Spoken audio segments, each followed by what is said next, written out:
fucking flu? Not many. Like, the guy on the TV right now, D'Angelo Russell, do you think he would? Probably not. Probably not. Do you think LeBron would? Yeah, he might. I don't think he would. I really don't. He's played in worse, in pretty beat up shape, though. I mean, he does that to himself. Like, still does. He plays stupid physical. Still does it, though. I mean, so who's to say he wouldn't play with a flu? Yeah, I'm pretty sure he wouldn't. I can't think of any player in the NBA today. We should ask him. Be like, tweet at him. Hey, LeBron, yeah. you ever play with a flu? You tweet at him. You tweet, right. LeBron. I will. Settle the debate. I'm actually kind of curious to see if he actually comes back with anything. Oh, no, he won't. He's not going to tweet. He's not going to. It's a legitimate question. Hey, we're trying to compare if you're better than MJ. Did you ever play with a flu? And he'll be like, I had 3 flu games. I'm gonna tweet it exactly like I said. Okay, go for it. On the tweet. Go for it. Anyways, so Brooklyn Nets, Philadelphia 76ers, Ken, Jimmy Butler, and I almost said Andrew Wiggins, which is obviously wrong. Ben Simmons take down the Brooklyn Nets. That's the question that we're going to need to get answered, and we will have answered in about 2 hours. The next matchup. I'm sorry. Go on. I was going to say, the last game between them had the craziest scores, like 145 to like 120 or something. Just insane. But yeah, the Nets look hot. D'Angelo Russell is looking good. Dinwiddie's looking good. So yeah, it should be a fun one tonight. Allen, always looking good. He looks like fucking Jimi Hendrix. Doesn't he? Does he look like Jimi Hendrix? I can see it. Is it just the headband? Like, it's definitely a contributing factor. Yeah, it definitely is. Second game tonight, Nuggets Spurs. Also tied 1-1. Nuggets possibly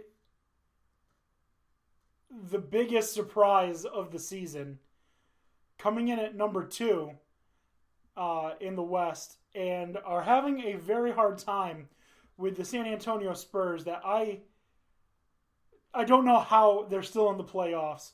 When Patty Mills is like your best player, how are you still in the playoffs in the West? Patty Mills is not the best player.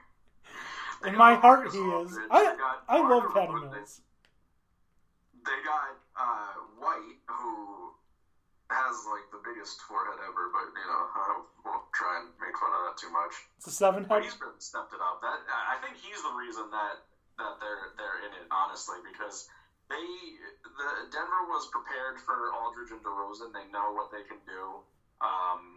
That those are their 2 stars, but White has come out of nowhere, in my opinion. I mean, to be honest, I haven't watched that much Spurs basketball this season. But he's been the surprise to me watching the playoffs. And, the Spurs play good, unselfish basketball. They're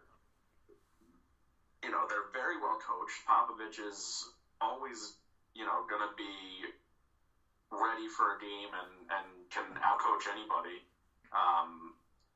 So I'm not surprised that the Spurs are making this difficult. And it's the West. The West is always harder.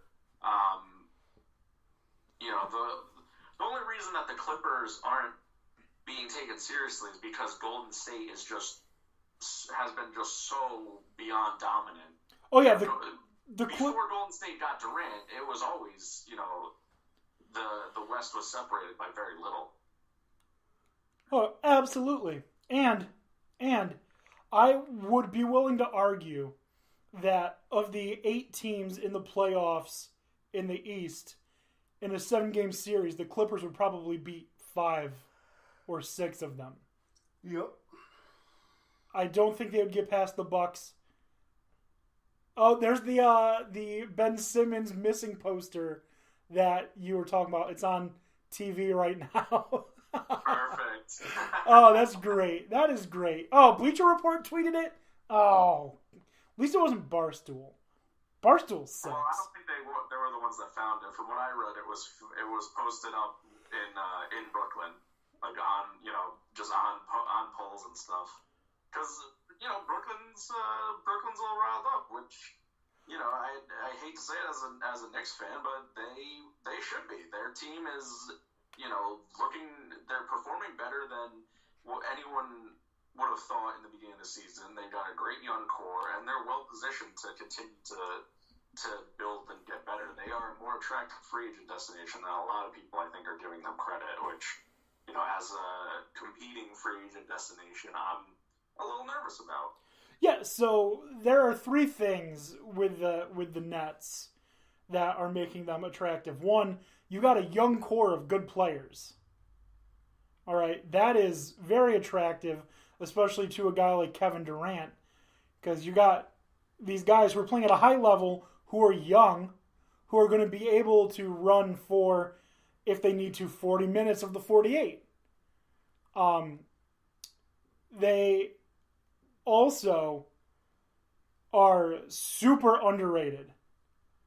And that is a perfect environment for a superstar who wants to cement their legacy, like Kevin Durant. Because a lot of people are saying his legacy is shit because he went to the best team and then won championships. If he goes to the Nets and brings them a championship, I think that cements his legacy in everyone else's mind. In my mind, he's top 10 all time. And he's not even done yet. So, I think if he goes to the Knicks, the Nets, the Wizards, etc., and wins the championship with them, I think that will prove the doubters wrong. Yeah, absolutely. And the third thing that I have, sorry, I want to get this out because I've just forgotten it, and I remembered it, so I want to get it out. Who doesn't want to play in the building that Jay-Z hangs out in all the fucking time? Like, it's for people who want to not only be athletes, but want to be big time in the media and want to be seen as a socialite as well. Jay-Z is the guy you want to hang out with, right? Yeah. So, the other thing I just want to point out, Nets get rid of Jeremy Lin, now in the playoffs. Coincidence? I think not, O'Shea. I think not. If they get Damian Lillard, Lillard, I'll buy a D'Angelo jersey. Russell is just really good. He is. Oh, and just to give you odds on Spurs Nuggets, Spurs are 4.5 point favorites. I was just about to bring that up. Yeah. Spurs, the 7 seed, are a 4.5 point favorite over the 2 seed. The West is crazy, man. If not for Golden State, that's why I got mad at Durant, because he kind of, I haven't paid as much attention to basketball because it's been kind of ruined the past couple seasons. Like now, finally, the Bucks are rising, and it looks like they might be able to take them on. But wait, really? Everyone knew that the Warriors were going to win last year, and the year before, and it seemed that way certainly this year. Now I'm hearing Buddy might have a torn quad. But yeah, let's continue on where we're at. I just want to point out one flaw with what you were saying. Kevin Durant joining the Warriors.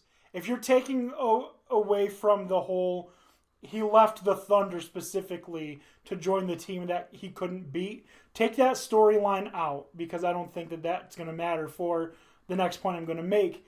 What he did joining Steph Curry and Klay Thompson is no different than LeBron joining with Dwayne Wade and Chris Bosh and Kevin Garnett, Ray Allen, and Paul Pierce joining together. So if you're going to make the argument that he's ruining it, those two other things ruined it as well. Because the Warriors have been relevant for 4 years now? LeBron went to the playoffs went to the finals 8 years in a fucking row. Well, he was doing that with the Cavs, and then with the Heat, and then with the Cavs again. And I think for Boston,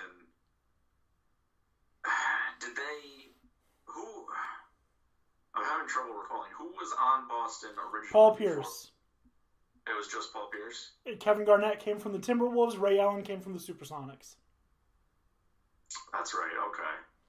But yeah, I mean, it's not new. I just feel like Durant's was like the most like ridiculous because the Warriors were already so good.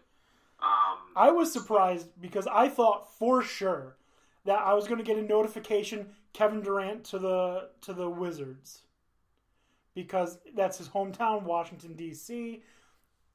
I thought for sure it was going to be them. They got this hot young John Wall guy, and with the two of them are just going to elevate and take out the Heat, and then he joins the Warriors. So yeah. It would have been fun for the East, but anyway.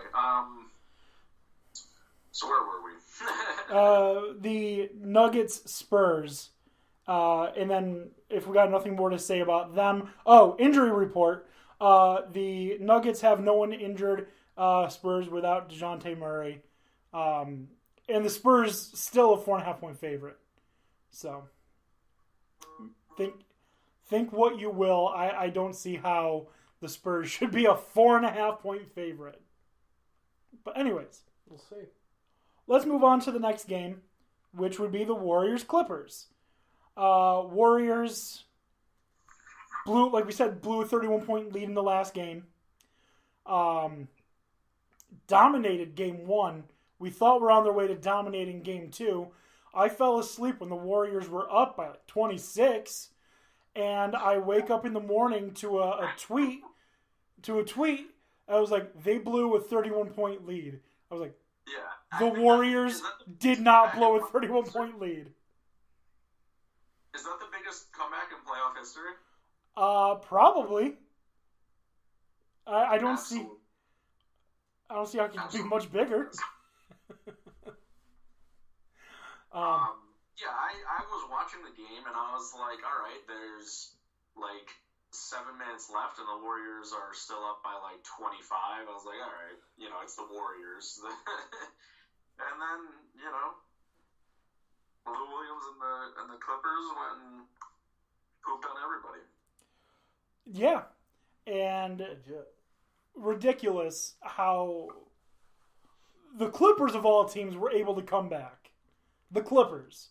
If you told me the Nuggets were down 31 and they came back, I was like, okay, Joker went off.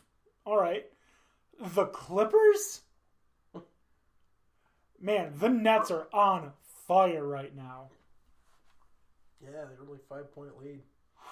Anyways, Fire. So we are almost out of time for the NBA talk. So let's just go through the rest of the matchups real quick. Raptors Magic series tied 1-1. Magic stole game 1. Raptors rebounded with a strong game in game 2. Tomorrow night is game 3 in Orlando. So I think Toronto's still a heavy favorite. Toronto's 4.5-point favorite. Yeah, I watched game 2. Toronto looked like they were pretty dominant. Not super worried about it. But, I mean, hey, Magic 1-1, so you never know. Yeah. Second series is Celtics-Pacers. Celtics barely pull out the win. Last game, lead the series 2-0. Pacers 3-point favorite in that 4-5 matchup in Indianapolis. Pacers, remember, without Victor Oladipo. Bojan Bogdanovic getting his name in many conversations that you normally wouldn't hear him in. Bojan getting the love this year. Crazy, right? He has been. It's been fun to watch. 10-point games, although Celtics really, it wasn't that close in game 1. Game 2 was close. Celtics look like they're in control. I do expect the Pacers to win